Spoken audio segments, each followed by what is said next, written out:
Hello, it's me, Ariza Gaming, and welcome back to another episode of Sandbox Showcase, the series where I talk about problems in Oxygen Not Included, and how you can solve them easily and efficiently.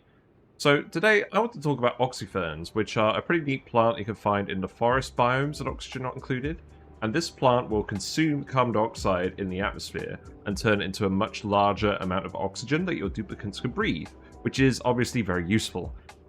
When you're starting in the forest biome, you're not going to have access to any algae, so utilizing these oxyferns is the main way that you're going to solve your duplicant's early oxygen production problem. And this is going to be applicable to the Verdante and Arboreal asteroids in the classic mode, as well as Iridio and Oasis, and also the Folia, radioactive ocean, and frozen forest planets in the spaced out settings. So any case where you're in this large forest biome with all the dirt and aluminium, using Oxyferns is probably how you're going to solve your initial oxygen problems before you switch to other methods like electrolyzers and whatnot. Yeah, these plants are pretty interesting. They do need to be in a carbon dioxide atmosphere to actually produce oxygen. As you can see, this one is operating because it's in a pool of carbon dioxide. This one is not. In the wild, they will consume a very small amount of carbon dioxide each, 156.3 milligrams per second, and they'll emit about 7.8 grams per second of oxygen. If you domestically plant these in a hydroponic farm, then that will increase to 0.625 grams per second of carbon dioxide consumption and 31.25 grams per second of oxygen production. So this means if you're using the wild oxyferns, you're going to need about 13 oxyferns to provide enough oxygen for one duplicant who consumes 100 grams per second of oxygen under normal circumstances, which is not very practical. You don't find that many oxyferns in these forest biomes. Like, if we just count them all up here, so we've got 1, 2, 3, 4, 5, 6, 7, 8, 9, 10. Yeah, we've got 10 oxyferns in this entire forest biome. Now, you can find them in buried objects as well when you dig them up for seeds, but you're probably not going to find more than 20 in your starting forest biome. So if you're leaving the wild planted, perhaps by pips, you're only going to have enough oxygen for 1 or 2 duplicants at the most. But if you domesticate them and use a hydroponic farm tile, you feed them a small amount of dirt. You have to feed them 4 kilograms of dirt per cycle, and you have to irrigate them with 19 kilograms per cycle of water. But if you do that, then the throughput is multiplied by 4. And then you can use 3.2 oxyferns to provide enough oxygen for one duplicant. And then you can suddenly sort of run 5 to 8 duplicates off of your starting oxyferns, and that becomes a lot more practical. So I wouldn't recommend leaving them wild because there's just not enough oxygen to be useful. Make sure you domesticate them with the hydroponic farms. So yeah, today I want to talk about how you could start off developing your colony with the Oxyferns in mind, so you can get them working for you in the first few hours of setting up your colony. And I also want to talk about the pros and cons compared to just using an electrolyzer, which is the normal solution to your oxygen problems late game. And also how you can actually increase the amount of oxyferns that you have available for your base in case you really want to lean heavily on that. Because these plants don't normally produce seeds because they don't produce the outputs. They don't produce like a harvestable unless they don't produce seeds.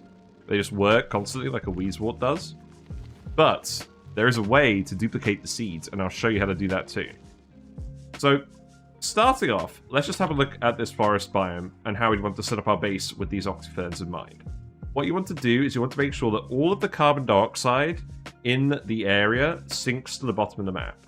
So what we're going to do is we're actually just going to dig some channels through these biomes. We'll uproot a few plants, but the point is, every single biome which is connected to an oxyfern, or every single biome that you want to connect to the rest of the map, you're going to want to make it so that there's a path going downwards where the carbon dioxide can all settle at the bottom of the map. So we'll just clear out some space here. You'll want to do just sort of like these vertical channels where you've got like a ladder or something.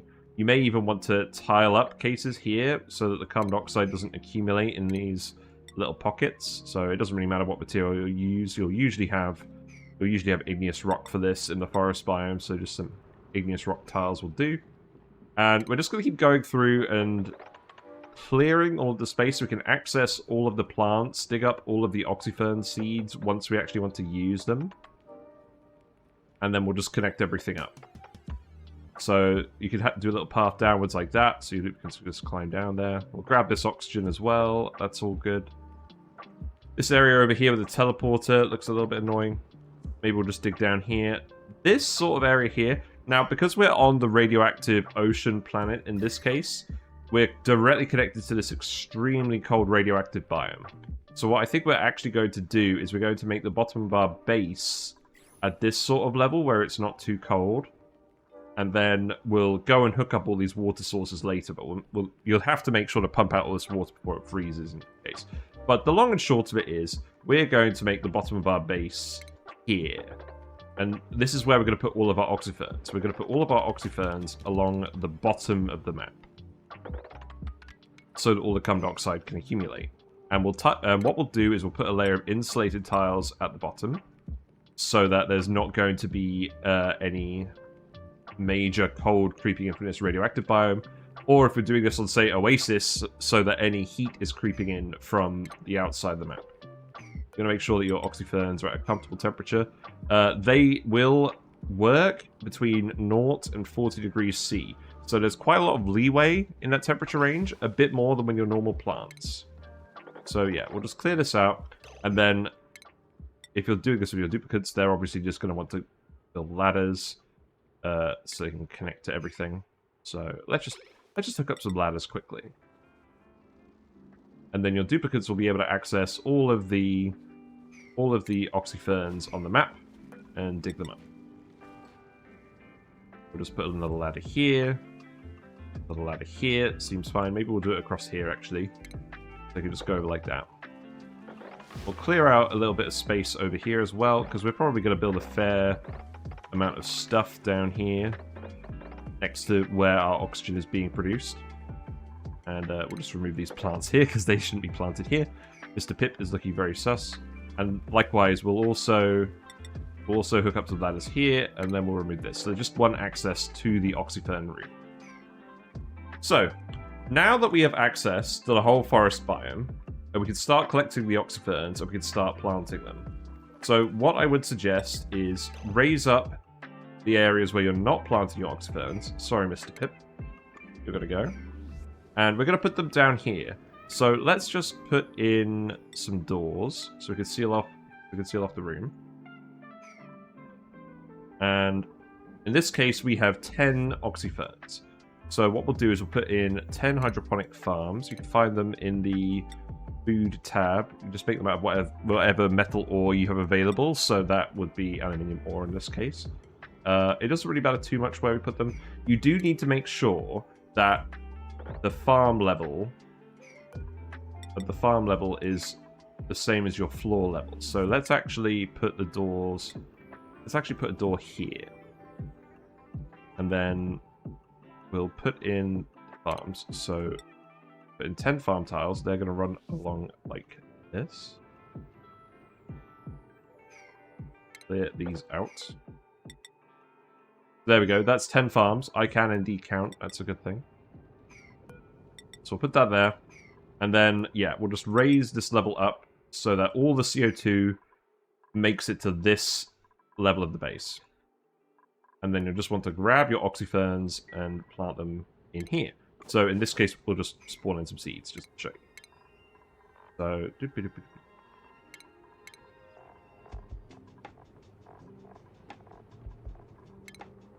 1, 2, 3, 4, 5, 6, 7, 8, 9, 10.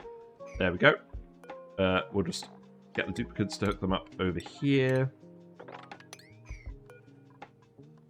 I'll raise this area up as well, and that way it's going to ensure that the Oxyferns are just hanging out in here. We'll put some airflow tiles over here. Whatever you have above these plants, you're not really going to want the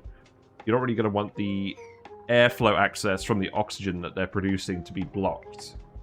The plants will overpressurize about 10 kilograms per tile, which is more than usual. Which is more than the usual producers, and it will result in popped eardrums. So what I would actually recommend is only planting the amount of Oxyferns that your duplicates need. because each Oxyfern, in this case, you need 3.2 Oxyferns per duplicate. With your 3 starting duplicates, 10 Oxyferns is about right. You're not going to get that much more oxygen than your duplicates are consuming, so the pressure is going to more or less work itself out. But yes, now we need to actually just pump some water in here. So there is lots of water available in the forest biomes. It is plenty cold. So all you need to do is hook up a liquid pump. It can be any normal liquid pump. It doesn't matter what it's made out of. It doesn't really matter how you power it at the moment. We'll just plug in a dev pump down here. And then we'll literally just connect the liquid pipe up here into the Oxyferns. There you go. And then there's plenty of dirt around as well.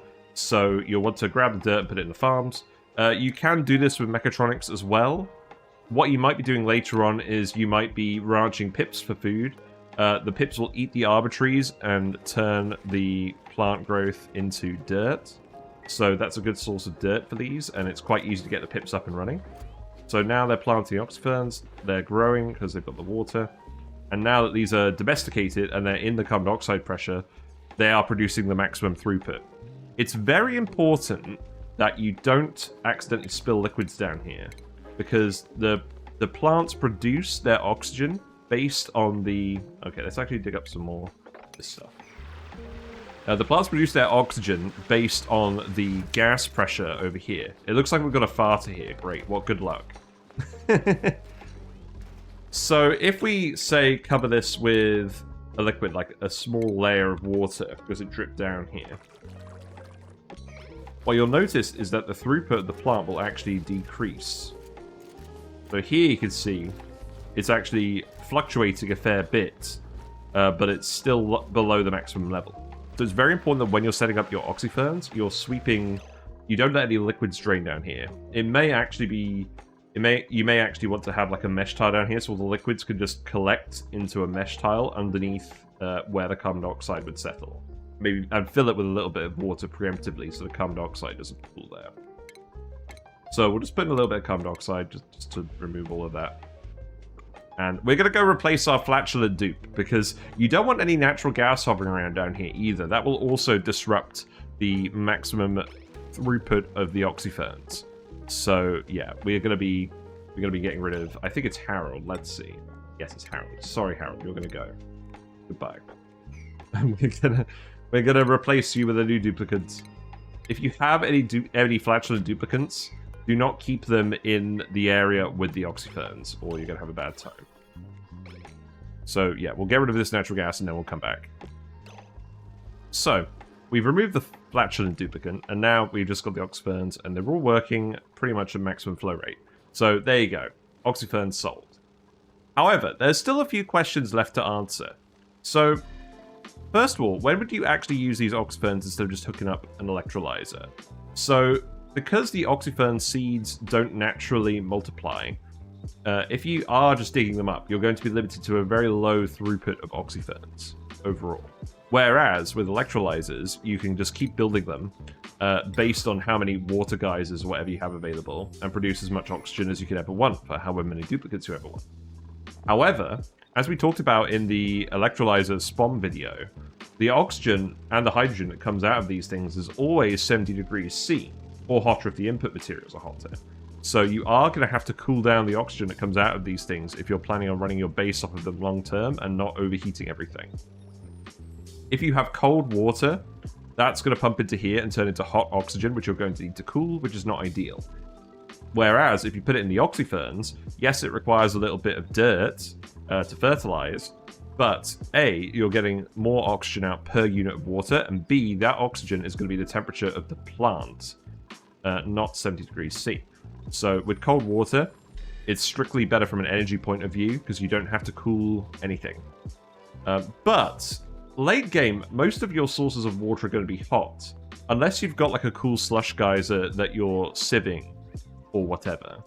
You're probably going to be getting it from a steam turbine, or from boiling a saltwater geyser, or a regular water geyser, or something that's hot, like condensing a cool steam vent.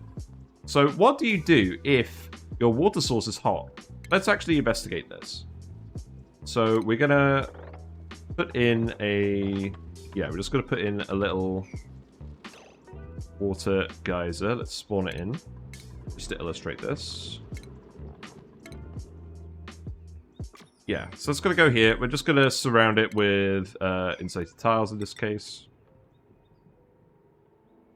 And this is going to produce water at 95 degrees C when it gets going. So we'll take our pump. In this case, you would need to make the pump out of something that's not going to overheat at 95 C. So gold amalgam at a minimum, possibly steel. And then if you're pumping this from a geyser, you'd probably set up a hydro sensor. Doesn't matter what that's made out of. You'd set that to above 50 kilograms, and then it wouldn't waste power pumping the liquids when there's very small amounts of liquids. What you would then do is you would need to set up an insulated pipe. So we'd get rid of this pipe here, and then we clear up all the water. Put an insulated pipe of igneous rock. And then we would just put in some more carbon dioxide gas over here.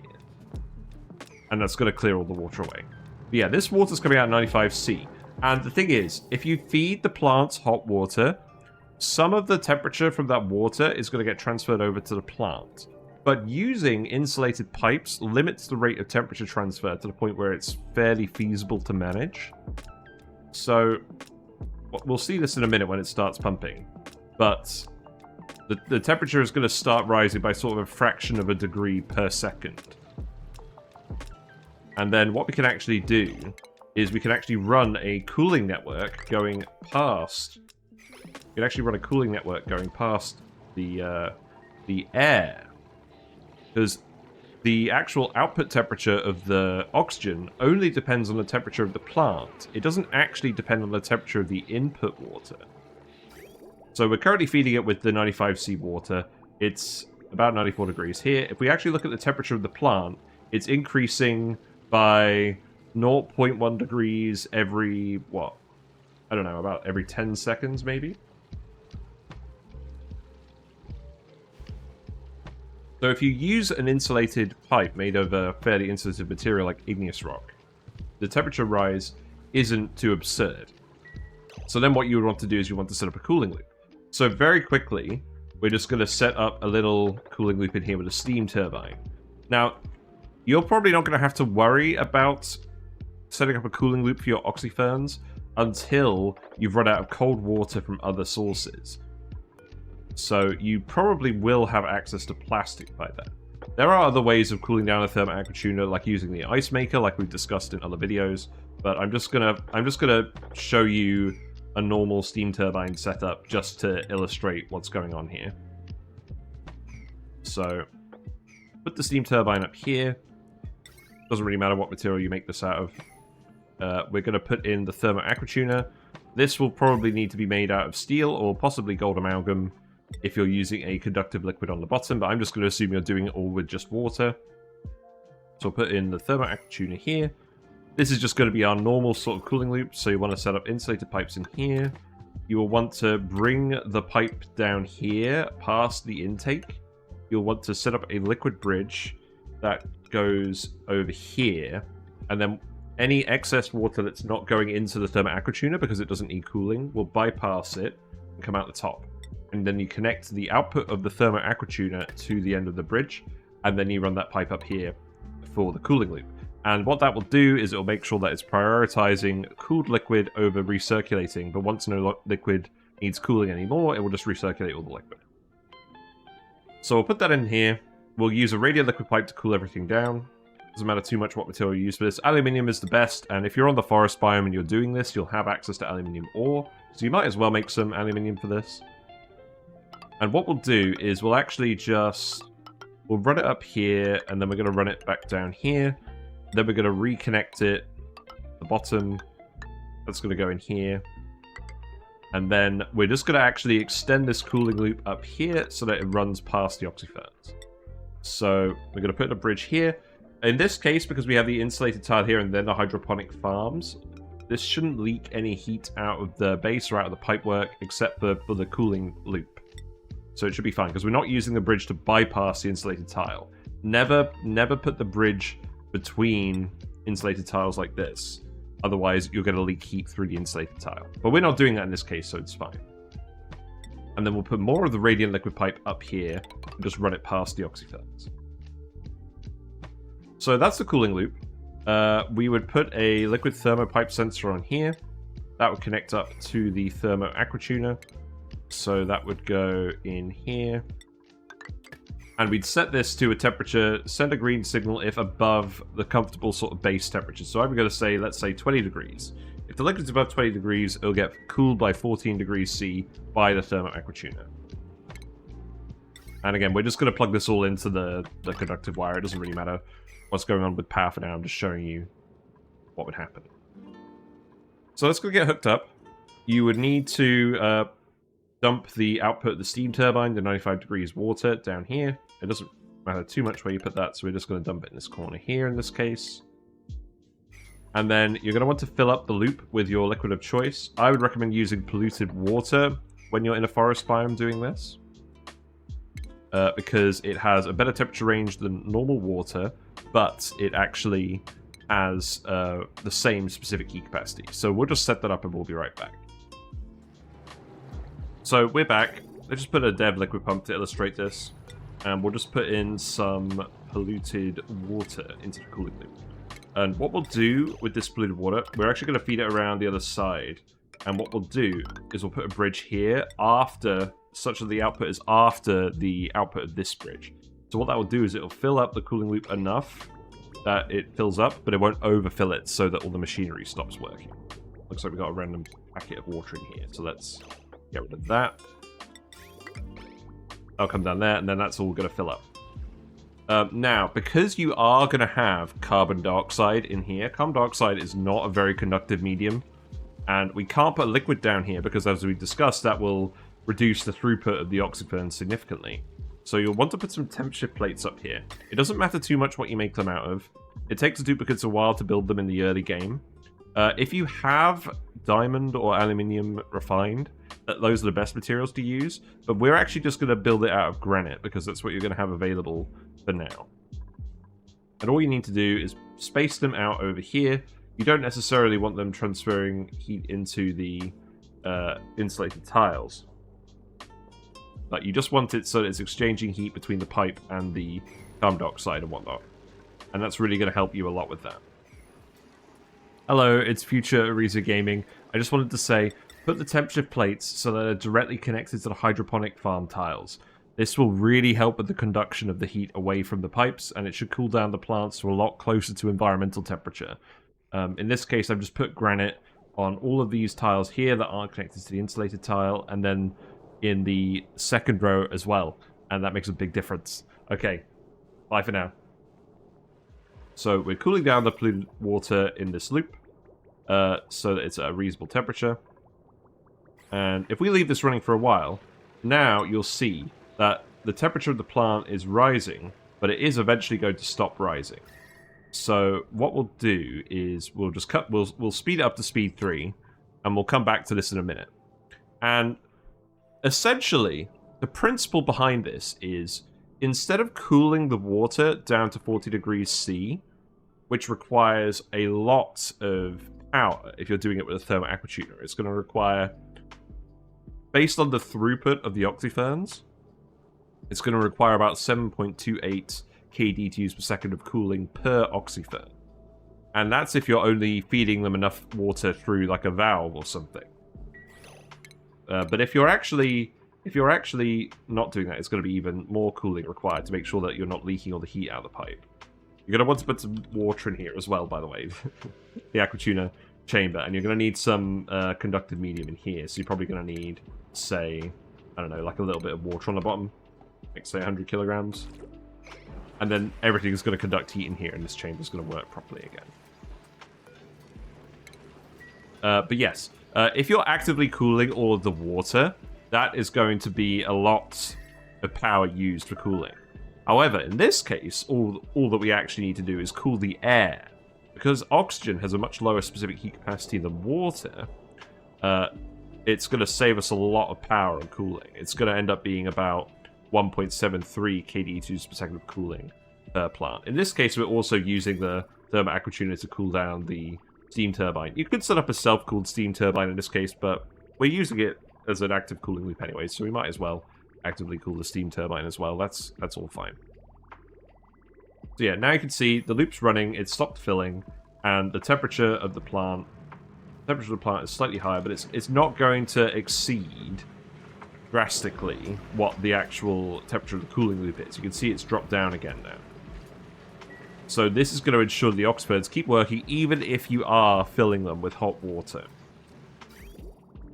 And it's a similar principle to when you're cooling your electrolyzers. You would run a cooling loop past the electrolyzers as they're producing the gas, instead of cooling the input water. And that would apply here. So, we've established that Oxyferns are more efficient in terms of unit water consumed per unit oxygen produced than electrolyzers. But you can't really upscale Oxyferns very effectively because they don't produce more seeds, and you're limited to the amount of seeds in whatever asteroid you're starting in. And on a spaced-out asteroid like, say, the radioactive ocean, you're not going to have a lot of Oxyfern seeds available. This is pretty much the amount you're going to have.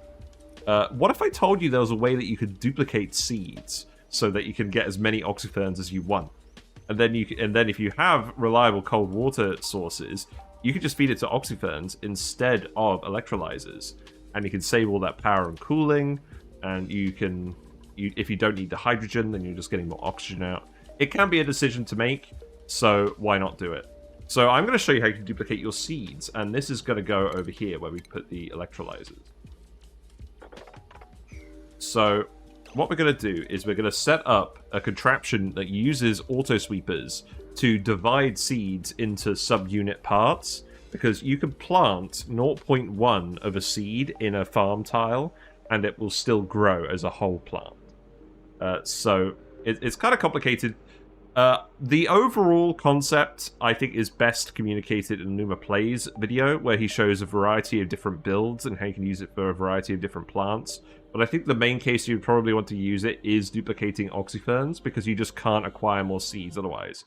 But for more general information on seed duplication, please do refer to that video. It's excellent. So what we're going to do is we're going to put in a little bit of a place where we're actually going to plant the Oxyferns and multiply the seeds. So we're going to put in 6 farm tiles. We're going to put them in here. You don't actually have to feed them. We're just putting them there so that they can grow. And then we're going to put in some tiles. We're going to build up those tiles so that they cover the top of where the Oxyferns are. And what we're going to do is we're going to put a little bit of water in here. Say 1 kilogram per tile each of water. You can just use a bottle emptier to do that. That's absolutely fine. And yeah, we'll just bring the ladder across here quickly. And then we'll put in 2 different liquid layers that are very light. If you're doing this on the forest biome, you'll probably do it with polluted water and then regular water. So 1 kilogram per tile here. And then if we go down to water, 1 kilogram per tile here. And then if you try and plant Oxyferns in here, they're going to drown. And then they're going to wilt and die off. Which is what we actually want. So that's going to go there. Then what we're going to do is we're going to start setting up all the auto sweeper shenanigans. So let's put some more tiles in. So what we're going to do, when everything's said and done, we're going to output all of the excess duplicated Oxyfern seeds over here on this tile here. And we're going to put in a few different auto sweepers. So let's clear out some more space up here. Yes, that will do. Clear this all out. So, we're going to put a few different auto sweepers. We're going to put one down here. Again, it doesn't matter too much what we make them out of. This one, we want it to be able to reach all the plants, but we don't want it to be able to reach this tile here. We're going to have a conveyor loader over here, where we're going to pick up all the Oxyfern seeds once they've died in the drowning liquid. So that's going to go here. So that can access all the plants, and then we're going to put another auto sweeper up here, and this can access the loader as well. And then you can put some ladders in so that your duplicates can walk across it whenever they need to. But while we're doing seed duplication, we want to make sure the auto sweepers are actually picking up and placing the seeds and not the duplicates. So we're going to put some doors over here. And we're going to put them...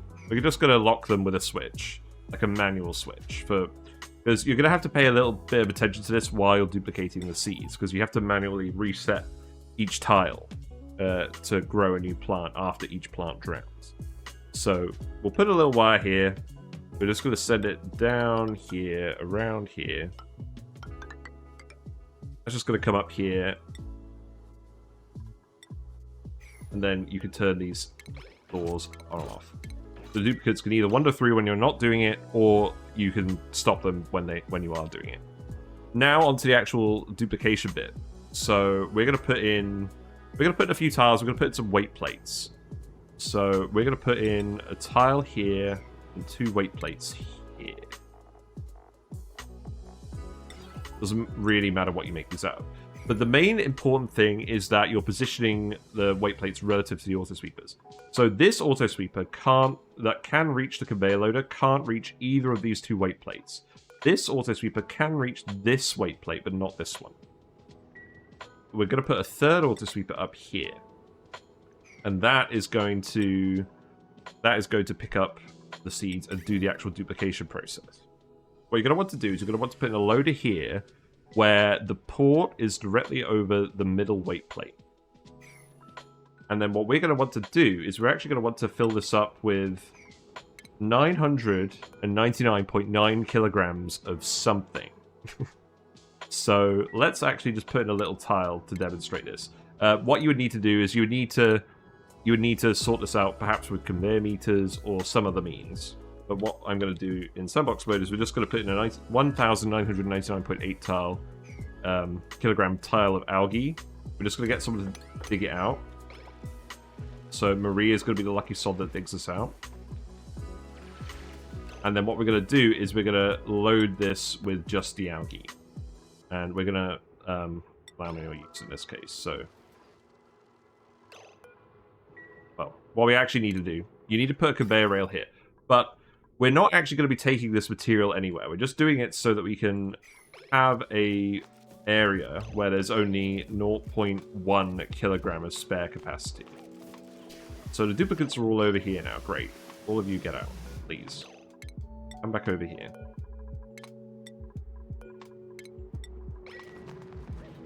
We'll disable access to this area again. So now the conveyor loader is full of 999.9 kilograms of something. So when we're going to fill it with a seed, it's only going to be able to put 0.1 kilograms of a seed in there. Each seed weighs 1 kilogram. So we'll take our initial Oxyfern seed and we'll try and put it in here. But there's some automation we're going to do so that we can get the 0.1 of the seed that is dropped by this, and then we're going to replant it, and then when the plant drowns, it's going to turn into a whole seed. So let's actually just start setting up all the automation. So this weight plate, we're going to set this so that it triggers when it's above 0 kilogram. And then this weight plate, we're going to set it to trigger when it's below 2 kilograms. So say we're going to put 2 seeds on here, and we're going to put a conveyor chute over here. So when we're duplicating the seeds, what we're going to do is we're going to have a conveyor rail come up here. We're going to pick up the seeds from when the plants drown. They're going to go in the chute, and then once there's a couple of seeds here, all the other seeds are going to bypass the chute, and they're going to go here where they're going to be available for the duplicants to plant wherever they want in their base. And to actually facilitate that, we're going to need to put in some automation. So this weight plate here, where it's set to below 2 kilograms, that's just going to plug directly into the chute. That's how we're going to do that. And then for the actual seed division, what we're going to do is we're going to set up a little timer sensor in here. And the correct settings for this, you can play around with them a little bit. LumaPlays found that 2 seconds of green and 0.2 seconds of red was pretty good. This, because what we basically want to happen is we want this auto sweeper to pick up a whole seed here, try and put 0.1 of it in this loader, but it gets interrupted, but actually drops it from the middle of the auto sweeper onto the weight plate, and that's how we get the 0.1 of a seed down here. And then, so once that's triggered, and once there's a seed on this weight plate, we're going to set up some automation based on that. So we're going to put a NOT gate in here. And then we're going to take the output of that. We're going to put an AND gate over here. And then both of those signals, when they're activated, they're going to go up here, and they're going to trigger the auto sweeper.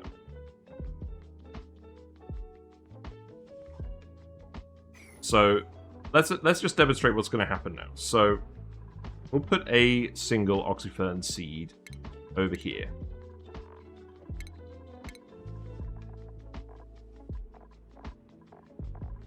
Here we go. So we're going to put a single Oxyfern seed over here. So we need to actually power everything first. We'll just plug this into a dev generator for now. It's all fine. So that's going to go like this. Send the wire down here. That's all going to plug in there. Okay. So once this plant drowns, it's going to load the seed into this loader, and then it's going to get delivered up to the chute because there's nothing on it, which means that the chute is open to the automation. So that's going to go in there. It's going to get fed up here. Going to get dropped out. And now the machine, which we're going to set back to 2 seconds green, 0.2 seconds red, is going to try and load 0.1 Oxyfern seeds into the loader. But because it's going to get interrupted, it's going to fail. Although, yeah, now it's behaving. It's going to try and load it, but because it fails, it drops the 0.1 seeds over here, and you're left with 0.9 seeds over here. So now, if we queue up to plant an Oxyfern in here, this auto sweeper is going to take the 0.1 seeds it can access rather than any of these, and it's going to plant it as one whole seed in here. And then the auto sweeper up here is going to try and pick up another 0.1 of a seed, and then this is going to pick it up again. It's going to plant it down here. So we're taking the one Oxyfern seed and splitting it into tenths, and that's actually going to let us plant 6 different Oxyferns here. And then when they're all done, each of these will be 1 kilogram's worth of seed.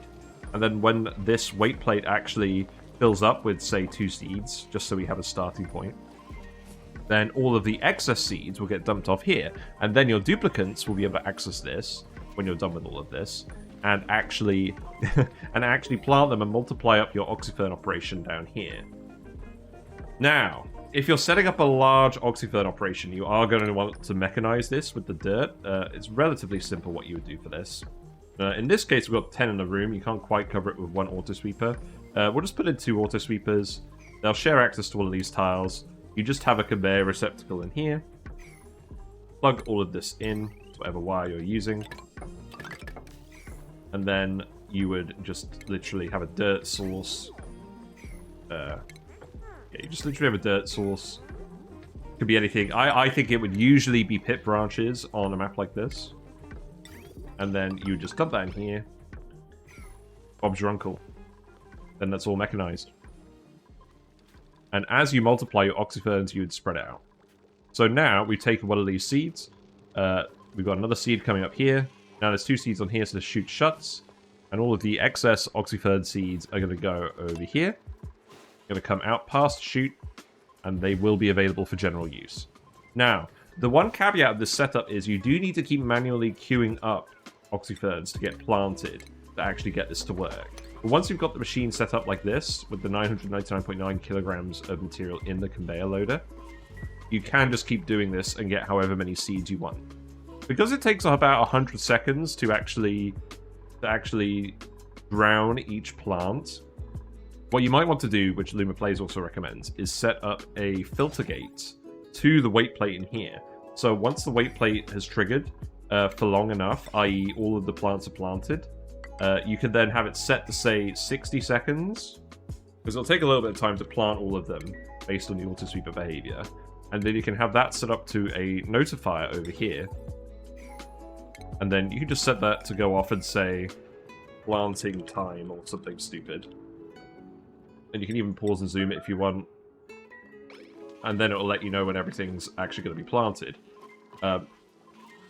So we'll get all these planted, and then you'll see now it's going to drop this bit and it's not going to pick it up. So it's going to trigger the filter gate, and then this will activate once all of these plants are drowned. So if we just speed it up a little bit, you'll see we've already duplicated 4 seeds over here. Now we can keep doing more and more of this.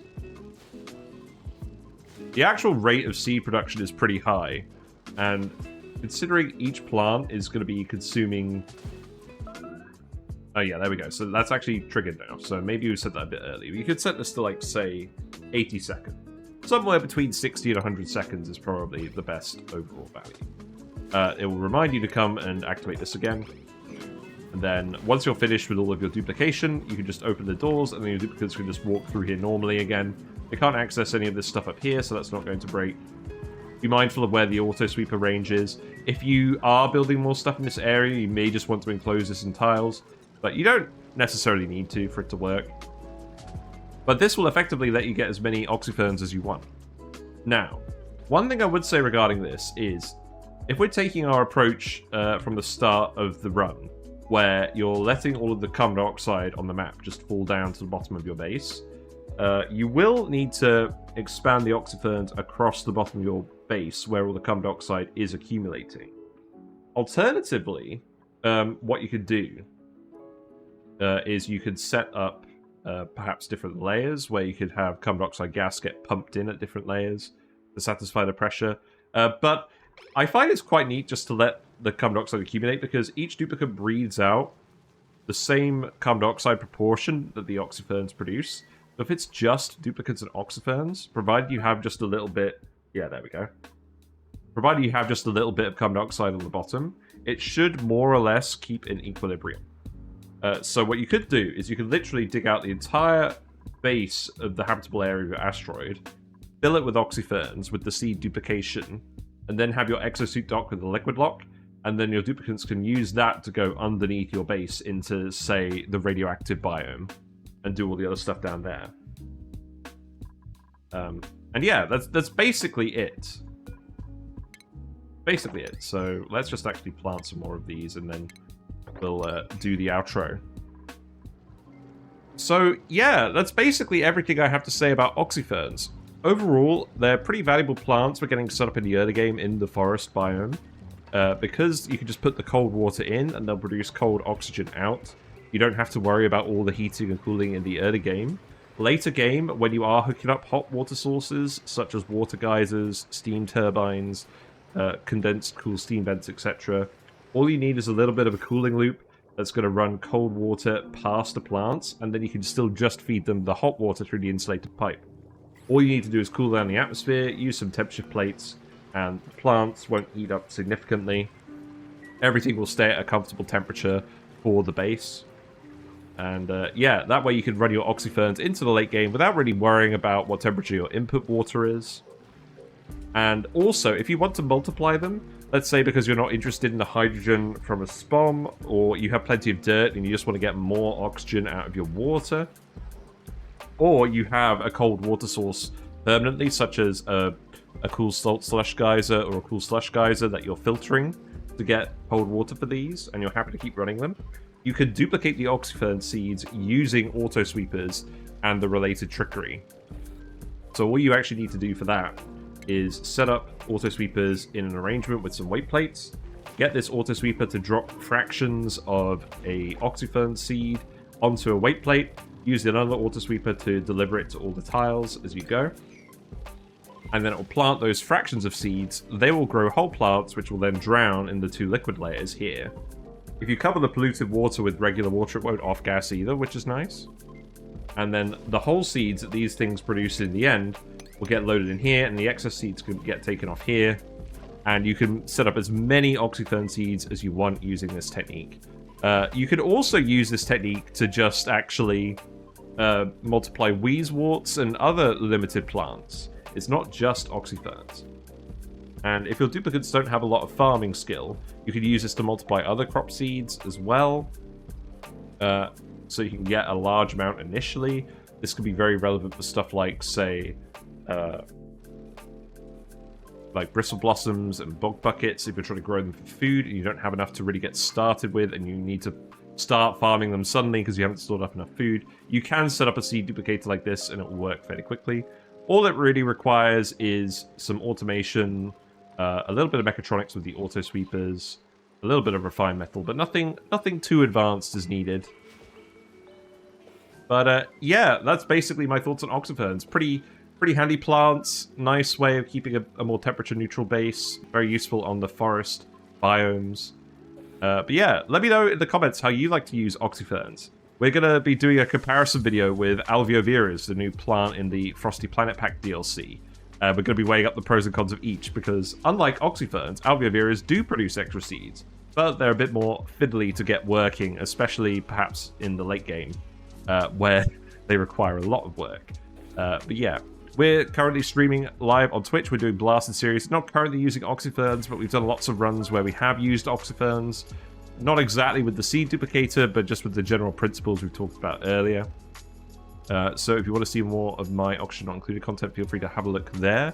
We have lots of other discussion videos on YouTube as well, tier lists. I'm going to do a wish list of things I want them to add to Oxygen Not Included in 2025, so that should be fairly fun. But yeah, let's get multiplying those Oxyferns. I'll see you soon. Take it away, Whiskers. Bye for now. Whiskers sends thanks to the following Twitch subscribers and YouTube members: 999999999, Cyberdyne Yer, Dr. Scandalous, Grey Area, Ion Elgis, Neo Deus Machina, Porcelet, Scholar Zero, Sweeteek M, Tech Rock, Uglavisk, and Xeric.